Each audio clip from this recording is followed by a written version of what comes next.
नमस्कार दोस्तों, मैं जितेंद्र कुमार। दोस्तों, आज हम बात करने वाले हैं कि हमारी ही सरकार आखिर हम ही से ही झूठ क्यों बोलती है।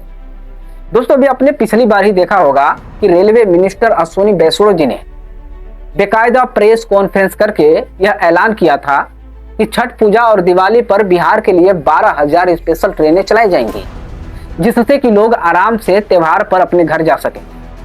लेकिन आपने रेलवे की व्यवस्था तो देखी ही कि किस तरीके से भीड़ के कारण लोग शौचालय में बैठकर सफर करने को मजबूर थे। कई स्टेशनों से तो यह भी नज़ारे देखने को मिला कि लोग 1-2 घंटे से नहीं बल्कि 2-2 दिन से लाइन में खड़े थे घर जाने के लिए, लेकिन ट्रेन खाली नहीं मिली।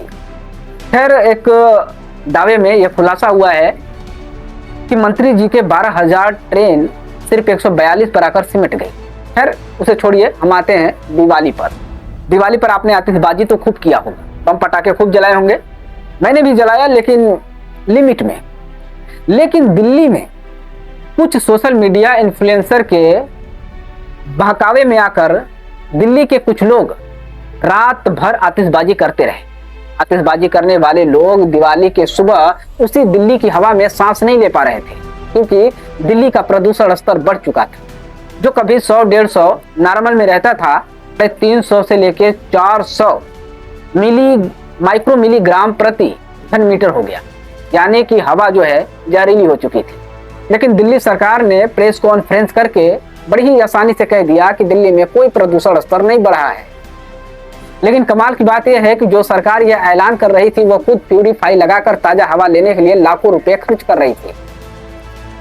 और दूसरा तो खुद सबूत सामने निकल कर आया कि यदि दिल्ली में प्रदूषण स्तर नहीं बढ़ा था, तो फिर प्रदूषण डाटा सेंटर के बाहर यह पानी टैंकर किस लिए छिड़काव कर रहे हैं। खैर, इसे भी छोड़ते हैं, हम आते हैं छठ पूजा पर। दोस्तों, छठ पूजा की बात हो और दिल्ली के यमुना नदी की बात ना हो, ऐसा हो ही नहीं सकता। दोस्तों, दिल्ली में किसी की भी सरकार हो और कोई भी ऐलान कर ले, लेकिन यमुना को कोई साफ नहीं कर पाता है। अभी पिछले दिनों से दिल्ली के बीजेपी नेता, विधायक, सांसद जो है कि यमुना नदी के किनारे घूम घूम के, यहाँ तक कि दिल्ली की मुख्यमंत्री रेखा गुप्ता भी यमुना नदी के किनारे घूम घूम कर लोगों को ये बताने में लगी थी कि यमुना का पानी पूरी तरीके से क्लीन और साफ हो गया है। बीजेपी के कुछ सांसद और विधायक तो यमुना नदी का पानी उठाकर पी भी रहे थे। लेकिन कुछ पत्रकारों ने यह दावा किया है कि अभी भी पहले की तरह दिल्ली के यमुना नदी में झांग बह रहा है और बन रहा है।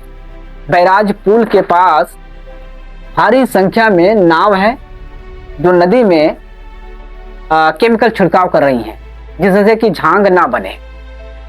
ठीक है, ये सच्चाई कुछ पत्रकारों ने बताई है। लेकिन अगर मान लेते हैं कि यमुना नदी पूरी तरीके से क्लीन और साफ हो गई है, तो फिर वासुदेव घाट पर यमुना नदी के 1-2 मीटर की दूरी पर यह नया घाट क्यों बनाया गया है, किस लिए बनाया गया है। दोस्तों, आम आदमी पार्टी के नेता सौरभ भारद्वाज ने आरोप लगाया है कि यमुना नदी पहले की तरह गंदी और मैली ही है। लेकिन ये जो अभी घाट बनाया गया है, जिसमें प्रधानमंत्री जी स्नान करेंगे, दरअसल इसमें पीने वाला फिल्टर पानी है।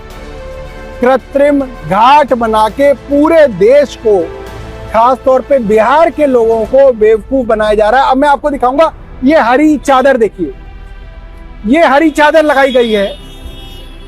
क्यों लगाई गई है? इसलिए लगाई गई है कि आते जाता आदमी कहीं ये देख न ले कि ये फर्जीवाड़ा क्यों किया गया है, किस लिए किया गया है।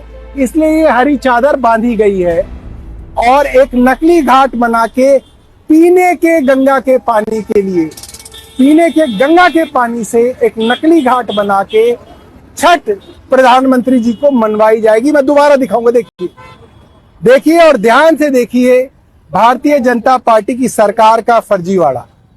बहुत वीडियो अच्छी लगी हो तो इसे शेयर जरूर कीजिएगा और चैनल को सब्सक्राइब जरूर कीजिएगा।